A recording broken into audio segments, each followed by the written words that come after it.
Okay, I'm gonna try this again because this is I'm very incoherent. My sleep schedule's been disrupted. It is 2:48 a.m. on June the 7th, year of our Lord 2019. Okay. Now, if you're following along, I bought a car for my sister, and my sister and my brother-in-law have had bed bugs for at least a year, probably more. And I paid my brother $200 to come over here and clean, and he got in the car from the bedbug house, and my brother-in-law also came and sat down for about 15 minutes when he picked him up, and I had him clean on two separate occasions. Way back toward the end of April was the first occasion. So that's your backstory. But so he calls me at like 10 o'clock. My sleep's all disrupted. I'm not feeling good. Just woke up. Just just put something in the microwave to eat, and was getting a cup of coffee. Thinking about watching the baseball game, and I was like, well, I'll stay up for a while and watch the baseball game. I don't know if I'll be able to go back to sleep or not. And he starts talking about his life. This is the guy that gave me bed bugs, and then I gave him $200 for the bed bugs. And he starts talking about his life, and a dramatic thing happened where his dog almost choked, and from eating a piece of food when he was walking in, and all this stuff. I'm asking questions, being a good conversationalist and stuff, and you know, um, he said something about, um, yeah, yesterday I went over to uh, uh, uh, I can't use names, so I'll call it the bedbug house. I went over to the bedbug house and washed clothes. I'm like, you washed your clothes over there? You're still going over there? And he goes, well, yeah. And I'm like, yeah, that's probably not a good idea. He's like, and I started talking about how it's been for me, like washing clothes, and the conversation's making him uncomfortable or something. I don't know, but I'm like, I just spent all week like washing clothes out by hand, and that's all I do now is like wash clothes out by hand, get real tired out, clean up my bedroom, trying to get absolutely all the clutter out of here, so that when the guy comes in, he can spray the carpet all the way to the walls. I'm going to ask him to do that. And uh, so I'm talking about it for a while like that, and I'm giving him advice on what he should probably do, if he is going to go over there. And he's like, why are you talking about bed bugs? And I said, well, because it's my life now. Because like been my life for like over a week, and that's all I do is take care and worry about these bed bugs. You know, he doesn't seem to understand the situation. I mean, I thought everybody in the known universe knows that bed bugs are the devil incarnate with six legs. I thought everybody knew that. I thought everybody knew how hard they are to get rid of and what a hassle they are. The landlords know it because as soon as I told my landlord about it, he was like, I want to get an exterminator in there ASAP. And the fastest he could get one was 3:30 appointment the next day. He wanted to get one in there today, the day that I told him. You know, so they know how serious it is and how bad they are. But there's some, I don't know what his deal was, but I mean, really got, I really wanted to strangle him. I mean, I really got mad, you know, because it's like, you know, too damn nice. Why am I so nice? It's like, listen, I should said, listen, I paid you $200 and you brought them motherfuckers over here, and now you're gonna say, why are you talking about bed bugs to me when you gave me bed bugs? Come on now. But yeah, anybody that grew up in our family, gonna be touched in the head. So you know, for a second there, I was actually wishing, I hope he gets bed bugs. And I thought about it, and I'm like, You know, they're psychologically traumatic and it costs them money that he don't have to get rid of. And then I'd have to hear him bitching about it. You know, I'd cut that in the bud though. So I was like, I don't want to hear you bitching about bed bugs. I warned you about it and you gave me bed bugs in the first place. So shut the fuck up. Then I would go there. And I have before with him. You know, I understand where he's coming from. We both had the same father and everything. So, real aggravating conversation I had with him. Now, um, the other thing I want to talk about is I got a very weird comment that, you know, it's either an excellent troll or a sincere comment. And that's when you know you're dealing with an expert troll, is when you can't tell the difference. It's like, I cannot really tell the difference, you know. But I thought I would reproduce that in the comments here and let you all decide. Now, my response to it, since I was feeling grouchy and mean, was to attack right off the bat, which I realized that was a mistake. Like, I should have asked him questions and got engaged him, you know, and found out, you know, how serious he was. Now, if I ask him a question and he doesn't answer it, that means it's just a troll comment, you know. But sometimes you can get a troll to stick his neck out further and further, and that gives you more fodder. And that neck is getting stuck out further and further, and all the time you're sharpening your verbal sword, you know, and it's just giving you more to work with. But instead, I just attacked him right off the bat, you know, because I just was grouchy. I was like, that's not the way I should have handled that. But I'll put down my stupid responses to the guy.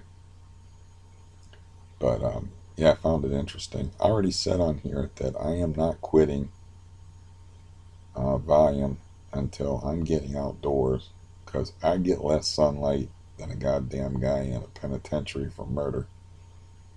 I mean, you need like UV light to strengthen your nails and stuff, and to help you process vitamin D. You need sunshine, and I bought like that's the way reason my fingernail looks like this is because as compared to the other fingernails, because I made my fingernail into a guitar pick shape, and then I put this lacquer on there that like it's supposed to be top shelf stuff, and then you put it underneath the UV lamp, you know, and they're still squishy. It's like, I don't think it'll work. I haven't tried them yet, but my niece said your nails will be like hard as a rock. I'm like, I can bend them. They're not really hard as a rock. So, you know, I mean, I could go out and sit in the porch and get some sunshine that way, but then I'd be sitting in the same chairs other people in the building are sitting in and risk infesting the whole place, you know, because I got bed bugs. I'm kind of like, gotta be quarantined. Like I got the Andromeda strain or something. So, you know, anyways, uh, also, another thing I wanted to say is I'm going to, no texting. I'm going to get the landlord on the phone and I'm going to say, listen, we need to make sure we find out where these bed bugs come from.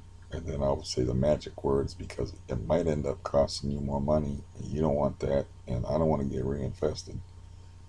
So you probably, the day the exterminator comes back in here next Thursday for the second spraying, you know, I don't know if he charges extra for inspecting other people's apartments, but you need to definitely inspect the apartment upstairs. Now, the other apartment upstairs had some people coming and going, but that was like way before I got infested. There's just one guy up there now, and he's pretty much a loner.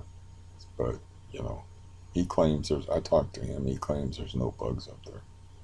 And he sleeps on the couch. He don't even have a bed, but he claims, you know, like I think it might still show up. But see that right there? That's what a bed bug bite looks like. That's the only time I was bitten when I was awake that I know of, and I've had no other marks. But it's kind of like a red spot. I might have caught him early in his feeding, but it didn't seem like it because there was blood everywhere when I killed him.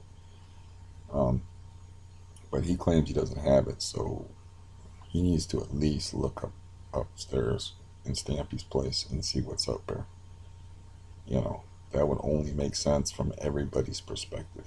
So I'm gonna make that phone call and make that happen.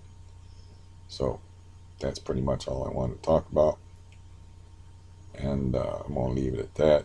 And I'm gonna post the comment, my response to it, because it's like it. If you read the Ashton Manual, Pillar to Post, and it says right in there, you have to be in the right frame of mind, and you have to have like, you just can't arbitrarily decide to quit taking benzos at any point in your life. You got to be like prepared. You got to have support and all this stuff. And you can't do it like had a 50% reduction like 25 days before I was going in for oral surgery. That's not how you do it. And as far as ideal conditions for quitting, would you, as a follower of me, would you say that I've had ideal conditions for quitting? So, it's like this guy, this might have been the first video. He claims that in the comment that he's like, you're still doing videos and you're still doing drugs.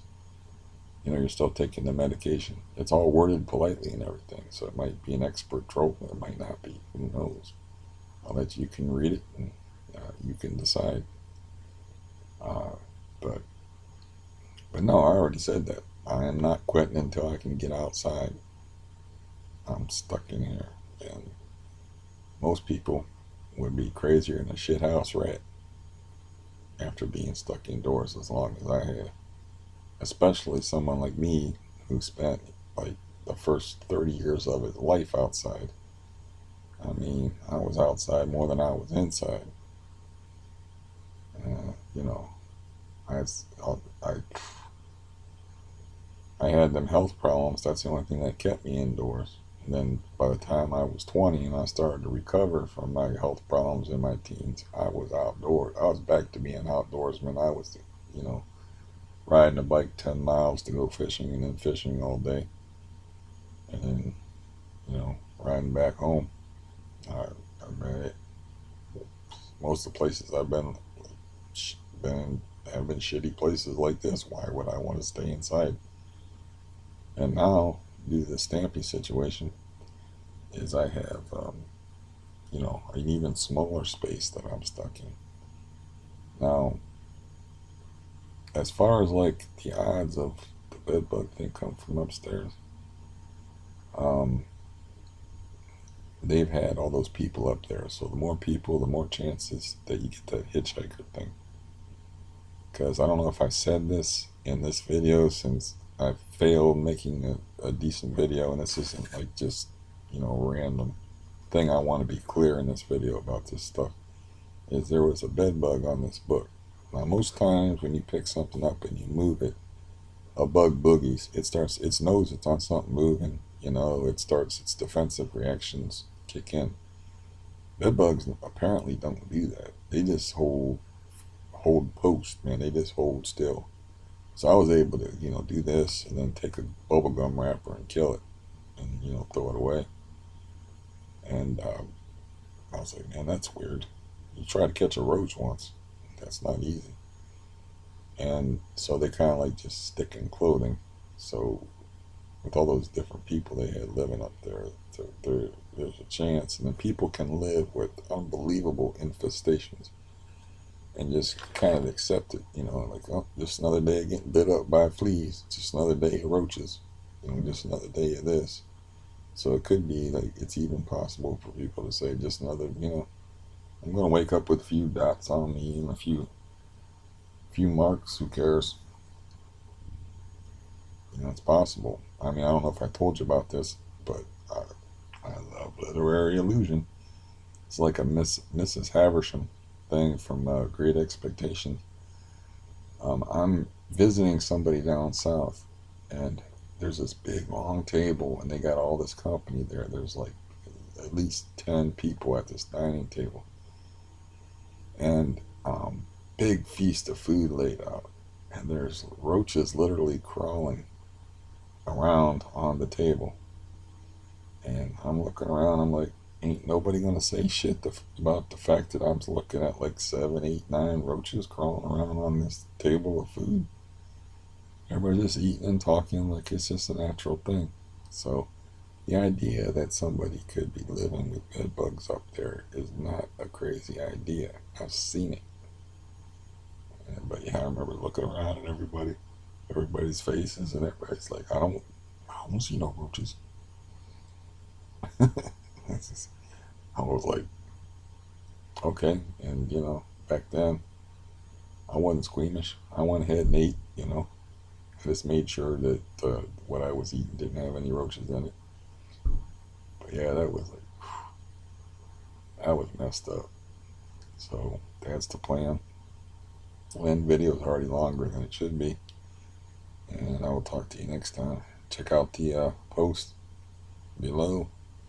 Tell me what you think, if this guy is serious or not.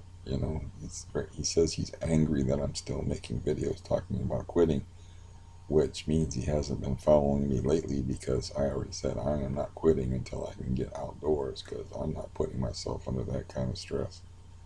It's like, I'm not quitting Valium. I quit Xanax, which Xanax is a fucking 44 Magnum, and Valium is maybe a 32.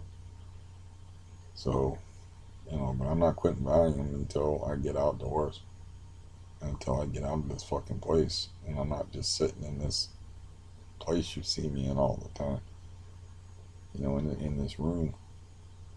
And that's just the way it is. So clearly he's not a follower of mine, or he'd know that.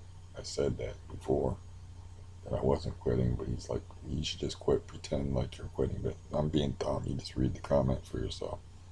And I'll talk to you next time, and I hope everything's, if not well, I hope your symptoms are tolerable at this very moment that I am speaking to you. Goodbye.